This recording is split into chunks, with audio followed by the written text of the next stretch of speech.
show you two things. One is that this is the female kind of socket where that spline shaft on that damper is going to go through from the top.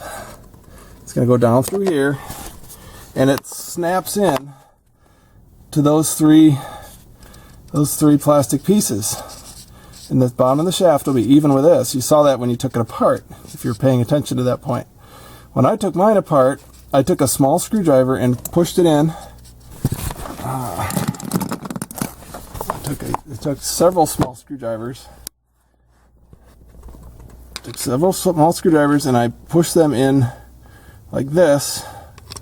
And the next one up here like this to release the grip of this from the shaft. When I did that, I struggled to get it loose, but when it did come loose, and the way it came loose is one of these three broke off. So I have it reattached, whichever one that was. I've reattached it with super glue, thin CA, cyanoacrylate glue, and I let it sit overnight. And I have not reassembled it yet, so I don't know if it's going to break off again. But even if it does, I will just glue it back on with the shaft in place. Hopefully that won't happen. Now, the thing that nobody on YouTube shows you, and none of the forums I looked in show you, how this lower housing is, what it actually looks like when it's taken out. So what you can see when you're working on this, when you're taking it apart, you'll see that the electrical cord will come out of this. You've got a screw right here that's really easy to access and remove. One right here, it's easy to remove. Then up here, there's another hex head bolt. These are all 8mm. That is screws in from the top, and you can see this from the front. Very easy to get out. And what they don't show you, actually, there is one more. There's a third one back here that you can get out if you're patient, and you may want to use a flexible extension to get that one out, or like a flexible extension like this. You know, and this can bend. Kind of hard to do with my camera in my hand. And this has a universal joint on it also to help even more. So this combination worked pretty well. It is difficult. It is a pain in the neck. But that's how I did it. Now, so with this thing, again, you're seeing the front, and you've got a screw here and one in the back you can get to, and one here, and those three screws are all upward. And then this one here is the bolt going downward. What you cannot see, and you cannot remove, at least not on this model, without removing the dash or going to some extreme measures, is this bolt right here in the back. This one is exactly like this one. It goes in from the top. So what I did is I broke mine off very carefully, and what I ended up with was, there's the bolt from the top that I could not get out. Here's what you can see from the bottom if you have a mirror and good light, and you're willing to put your head way up in there. You'll see this, but you can't unscrew it. So the way I broke this out. Okay, so it was installed like this. Kind of installed like that, and I took those three screws from the bottom out, and then this one from the top. It's really difficult, sorry.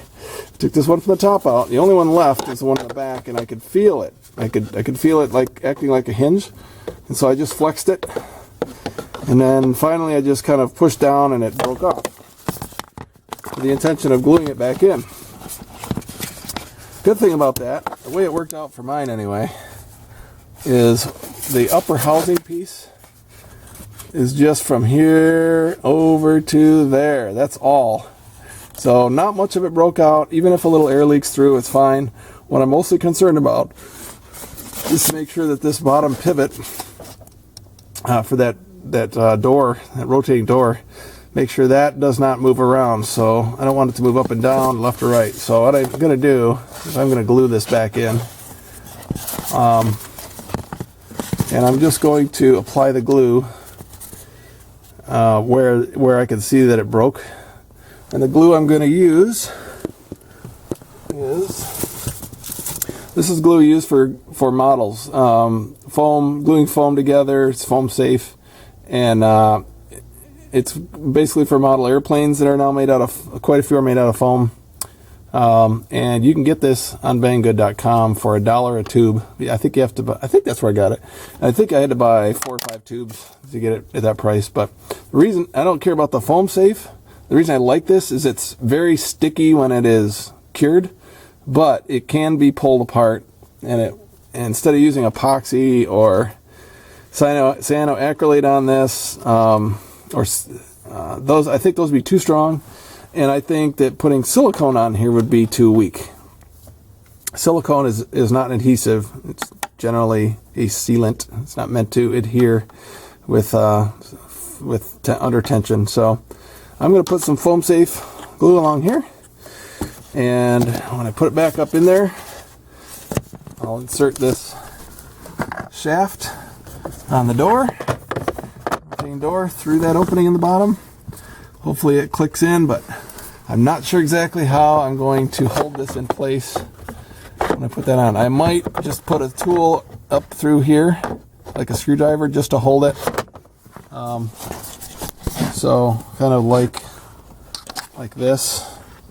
I might put a screwdriver, probably not this little one, but some screwdriver up through just to hold it in place, and then I'm going to raise this up and hopefully it'll snap on. And then while I'm holding it in place, not letting it come down, because if it comes down, this door, if I let that loose, it's going to fall off of its pivot at the top. It does not stay on. You have to physically hold it up. And then once I get a screw or two in, the job will be much easier to finish.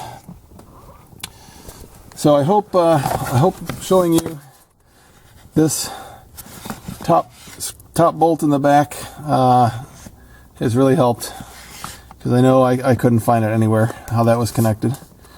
The service manual, I think, says basically it takes you through all the steps of pulling the dash and removing this whole unit to replace the blower, which is completely over the top ridiculous. Should have been designed to remove the blower from the bottom, but it's not. I've got it all back together with 2 screws in the front. And big surprise, the one of those 3 plastic pieces broke off this shaft when I pushed it back in there. No big surprise. I am just totally not surprised at all the way this is going. But what I ended up doing is it's very hard to hold that damper on the top pivot and get this lower housing aligned with it and installed. So I just snapped this together as an assembly, pulled the cord through, the new cord, and turned it, got it aligned, and pushed it straight up, and it felt like it went in the first time. But like I said, make sure the damper is all the way clockwise. So if you're looking at the front of the vehicle, the damper needs to go to the right, and you can put your fingers up in the vent here, and you can feel that damper, and you should be able to move it a little bit, and then you can kind of feel in different directions. You can feel if it's engaged with that pivot, and I think I got it on there the first time. So now just make sure you don't push it to the left too much, because I almost did, and it almost went out of reach, and I wouldn't be able to get it back. So now it's all the way to the right, to clockwise again. So the damper is all the way up to this this top bolt that you can get to from the front. it's all the way, the damper's all the way over here to that. So it is all the way to the right, all the way clockwise. So now I'm going to put in the other screws and reassemble it all the way and put the stepper motor back on here and give it a test. If you installed the damper door all the way to the right, what I called factory position, or if you didn't and you've already glued the housing back together and you don't want to go back in and adjust it, or you just want to assure that the door is calibrated correctly to fully open and fully close, you can go through a simple calibration procedure. Put your key in the ignition, turn it 2 clicks. That's the on position. The engine is not starting. And then you can hold down power and the recirc button.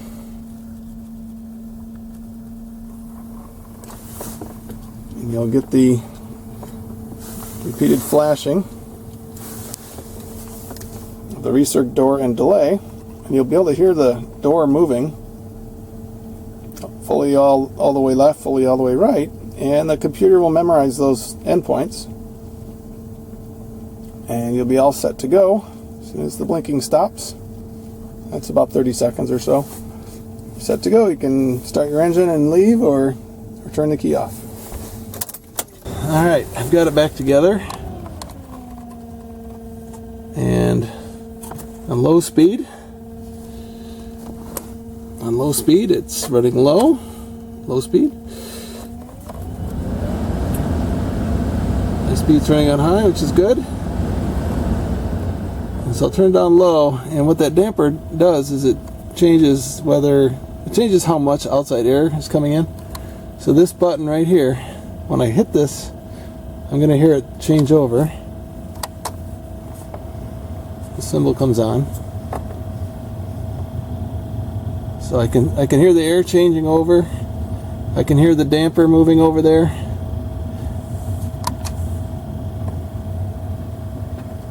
Turn it back off. Definitely changed back. So I think everything is good. But to make sure, I'm going to take a test drive before I put the carpet and the padding, the soundproofing padding all back in.